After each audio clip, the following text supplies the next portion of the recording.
Welcome back, everybody, to another deep dive. And today we're diving into something I think's pretty fascinating, Islamic economics. Oh, yeah. We've got this book here that really gets into like the nitty-gritty of the theories and the institutions. Right. And I'm finding it really thought-provoking, Yeah. kind of challenging some of my own assumptions about how economics should or could work. Yeah. So I'm really excited to unpack this with you and see what kind of aha moments we have. Yeah, you're in for a treat. Yeah. What really captivated me about Islamic economics when I first started studying it was that it's not just about like markets and numbers and, the things we typically associate with economics. Yeah. It's really woven into a whole framework of ethics and morals. Right. The goal being to build a just and equitable society for everyone. That's really interesting. Yeah. So, right off the bat, the book lays out three core objectives: Okay. equitable distribution of wealth-efficient production. And something that really caught my eye was the emphasis on respecting human dignity. It's not just like an afterthought, it's like a core principle. Yeah. How does that play out in practice?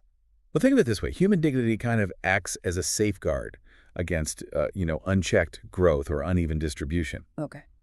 It's like saying, yeah, we want prosperity, but not at the expense of people's well-being.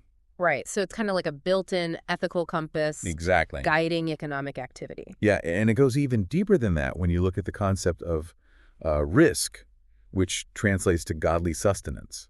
Okay. So it suggests that whatever we have, our wealth, our resources, it's not just for our own individual gain, Right. but it's actually kind of like a gift with a responsibility attached. Huh. That reminds me of that saying, to whom much is given, much is expected. Exactly. The book also tells this story about one of the Prophet Muhammad's companions who shared a single date with his daughters. Okay. So it really seems like this emphasis on sharing and caring is just woven into the fabric of Islamic economic thought. It absolutely is. And this plays out in institutions like Zakah, Right. which is an obligatory charity, Right. and then Sadaqah, which is voluntary giving. Okay. So they act as a system of wealth redistribution Right. to ensure that everyone's basic needs are met. Yeah, it's like a built-in social safety net. Right. Not an afterthought, but just a fundamental part of the system. Yeah, exactly. Okay, so let's shift gears a little bit and talk about property. Mm-hmm. The book mentions four types of ownership: Okay. private, publicly shared waqf, and state ownership. You got it. Now, private ownership is encouraged, but it's not absolute, like we often see in, kind of Western models. Right. It comes with responsibilities. Right, For yeah. instance, you can't use your property for things that are considered harmful, Yeah. like producing alcohol. Right. And you have a religious obligation to pay zakah on it. Yeah. So there's kind of a balance between individual rights and the well-being of the community. Exactly. You have ownership, but it's not a free-for-all. Exactly. And then you've got publicly shared ownership. Right. Things like water resources, grazing land, those are considered community property. Oh, Everyone has access. Everyone has access. And then we have waqf, which are endowments, Yeah. and state ownership, which each have their own set of rules and purposes. Right. Right. Okay, so I'm starting to see how all these pieces fit together. Yeah. Now let's talk about the role of the state. Okay. The book describes an Islamic state as being responsible for the welfare of its citizens, not just in this life, but also in the hereafter. Right. That's a pretty different perspective from what we're used to. Yeah, it is. And I think a lot of people might jump to conclusions about what that means. But at its heart, the focus is really on empowering individuals, Okay. not just providing services. Okay, so can you give me an example of what that kind of empowerment looks like? Well, one of the key principles is shura, which means consultation. Okay. So it's about involving the public in decision-making. Okay. Imagine a government where major decisions on healthcare, education, even foreign policy had to be run by the people. Right. That's a pretty powerful check on the state's power. That's a radical idea. It certainly challenges my assumptions about how a government should operate, Yeah, but I can see how it could lead to a more responsive and accountable system. exactly. And then there are the more specific functions of the state: Right. safeguarding the religion and its followers, establishing justice and the rule of law, Yeah. ensuring a minimum standard of living for all, and maintaining economic justice. It's a pretty comprehensive approach. Yeah, it's not just about economic indicators, it's about the spiritual and social well-being of the people. Exactly. The book also mentions something called the Hisbah. What is that exactly? So that's where the ethical rubber meets the road, so to speak. Okay. Think of the Hisbah as kind of like a watchdog for the marketplace. Okay. They enforce a set of rules, that were established by Prophet Muhammad Yeah. that promote fair and ethical conduct. What kind of rules are we talking about here? Things like prohibiting fraud and deception, ensuring honesty in weights and measures, full disclosure of any defects in goods, no price manipulation or hoarding, even rules against intercepting goods before they reach the market. Wow. It's like a code of ethics designed to keep the market transparent and fair. So it's like having a referee in the economic game, Exactly. making sure everyone is playing by the rules. Exactly. And this brings us to a concept that might surprise you, the Islamic view on factors of production. Okay. Now, we usually think of land, labor, and capital as the key ingredients. Right. What's different here? Well, those are all important, but there's another element that takes center stage, and that is venture. Venture. Venture essentially means taking on the risk of loss. Okay. And in Islamic economics, whoever bears that risk has a claim to ownership. Hold on. So it's not just about who worked on something, but who took the risk in making it happen. Yeah. That challenges everything I thought I knew about ownership. It does, doesn't it? So imagine you have a farmer who owns the land, a laborer who works the fields, and then someone who provides the seeds. Okay. Now, in conventional economics, we might focus on the laborer, but here, the person who supplied the seeds, the one who took the risk that those seeds might fail, would have the primary claim to the product. That's a mind-blowing concept. Yeah. And it really illustrates how Islamic economics offers a completely different perspective on value and ownership. Exactly. And this leads us to another area that I think often causes confusion. Okay. And that is the Islamic prohibition on interest, also known as riba. Yeah, that's, I think, one of the most misunderstood aspects of Islamic economics. It is. A lot of people wonder, how can a system even function without interest? Right. It's important to understand that this prohibition doesn't mean Islam rejects the role of capital in production. Okay. Capital is still crucial, but it needs to participate in a way that aligns with Islamic principles. Okay, so how does that work in practice?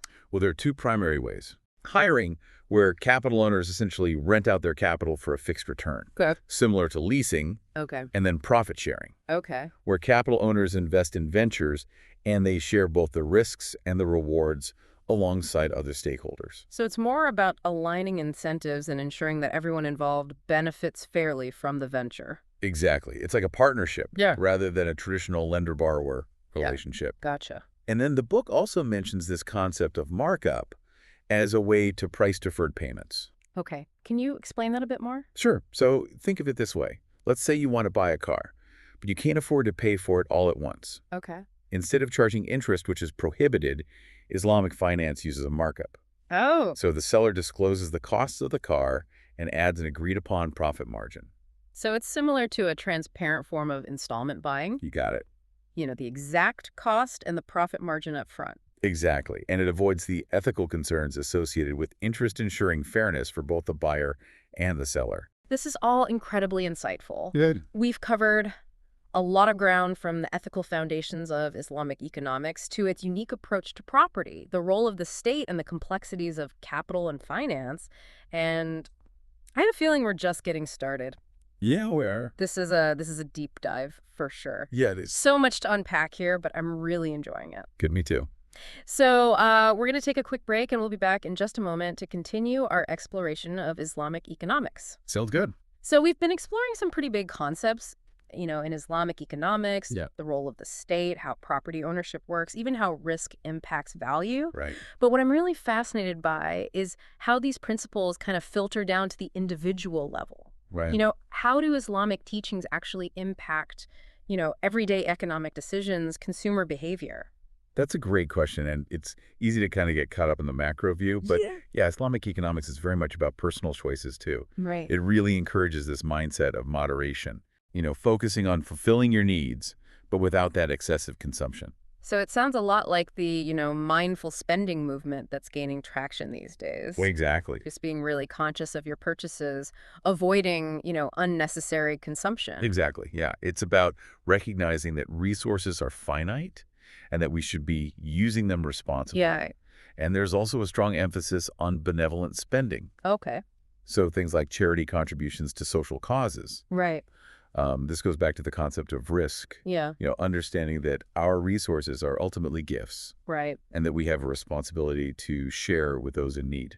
So it's like weaving a social safety net into the very fabric of economic life, Precise. rather than viewing it as a separate system or an afterthought. Right. It's about creating a society where everyone has the opportunity to thrive, Yeah. not just the wealthy. Exactly. Now, Islamic economics also introduces a different way of thinking about success. Okay. It's not simply about maximizing personal utility, but it's about achieving falah. Falah. Yeah. Falah. I'm not familiar with that term. What does it mean exactly? So falah encompasses success in both this life and the hereafter. Okay. It's about living a life that's both pleasing to God and beneficial to society. So it's a much more holistic view of success. Exactly. Yeah, it's not just about accumulating wealth. It's about living a meaningful and ethical life. Right. And it really challenges, I think, the conventional economic model, Right. where success is often equated with material possessions. Right. Right. So, yeah, Islamic economics encourages individuals to think about the long-term consequences of their actions, both for themselves and for others. Now, I know we need to talk about the elephant in the room. Okay. Islamic finance. Yeah, This is a topic that I think often generates a lot of questions, it does. even misconceptions. Yeah.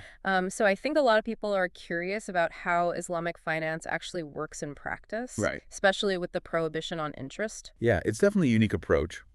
But it's important to understand that Islamic finance isn't just about avoiding interest. Okay. It's about structuring financial transactions in a way that aligns with Islamic principles. Okay. Principles that prioritize fairness, transparency, and risk sharing. So how does that actually translate into real-world financial products and services? Right. What are some concrete examples? The one key difference is that Islamic finance prohibits pure lending based on interest. Okay. Instead, it encourages these profit and loss sharing arrangements. Okay. This means that both the lender and the borrower share in the risks and rewards of a venture. What's more like a partnership than a traditional loan, Exactly. where both parties have a stake in the outcome. Exactly. Yeah. There's a much greater emphasis on collaboration and mutual benefit. Okay. Another important aspect is this concept of asset backing. Okay.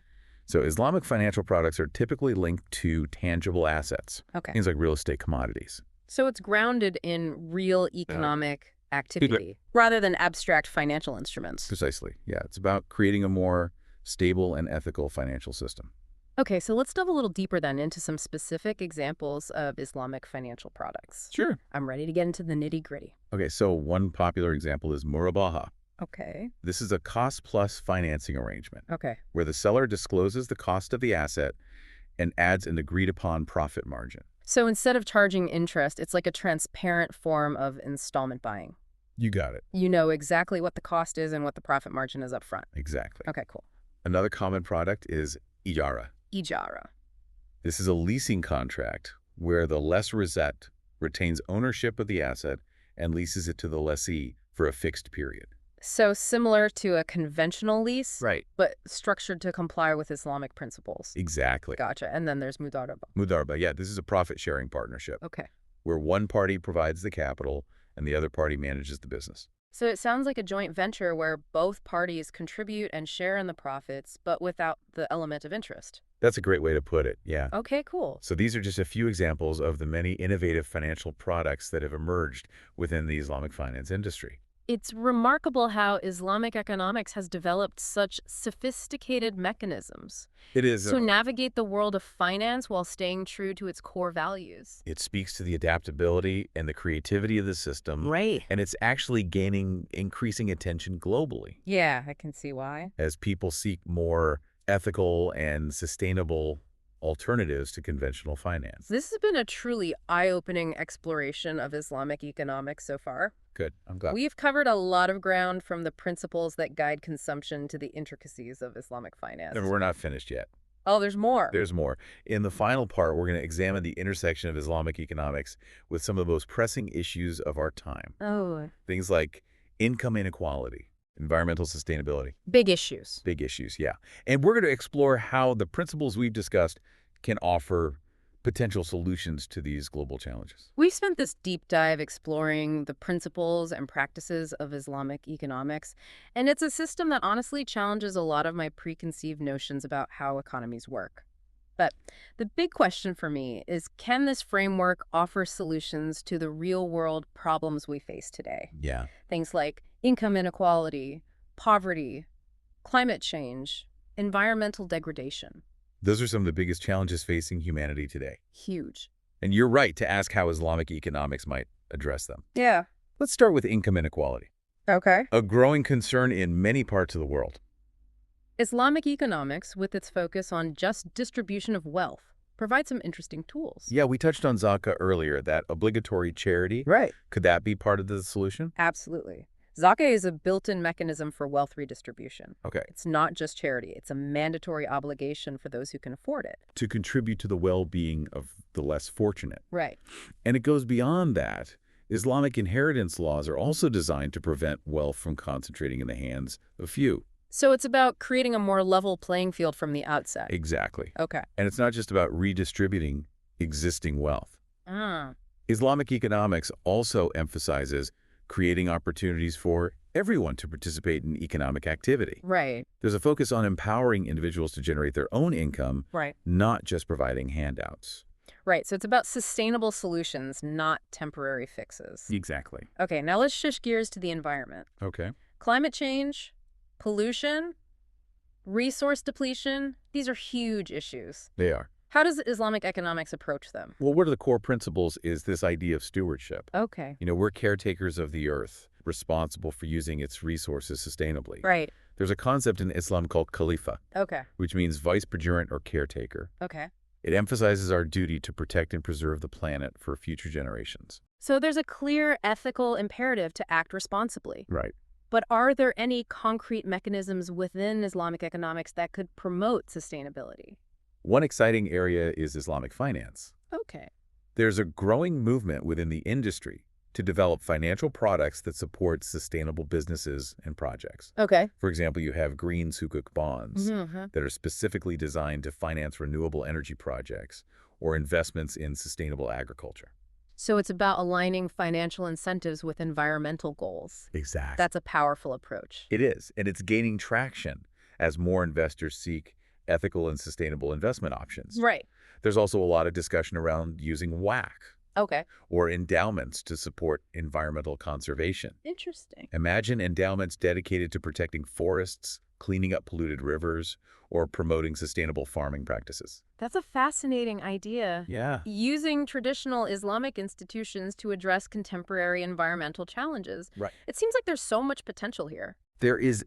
What's exciting about Islamic economics is that it integrates ethics, social justice, and economic principles in this really holistic way. Yeah, it's a reminder that economics isn't just about maximizing profits. Right. It's about creating a just and equitable society that respects human dignity and safeguards the planet for future generations. I agree. This deep dive has been truly eye-opening. It's given me a whole new perspective on how we can approach the economic challenges we face.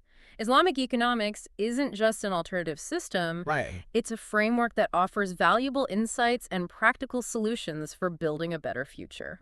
I couldn't agree more, and it's a system that's constantly evolving and adapting to new challenges. Yeah, there's so much more to explore here. There is. Well, this has definitely sparked my curiosity, and I hope it's done the same for our listeners. You too. If you're interested in learning more, there are some fantastic resources available online and in libraries. Yeah. Just search for Islamic economics and start exploring. It's a journey worth taking, and you might be surprised at what you discover. Thanks for joining us on the Deep Dive. We'll see you next time for another fascinating exploration.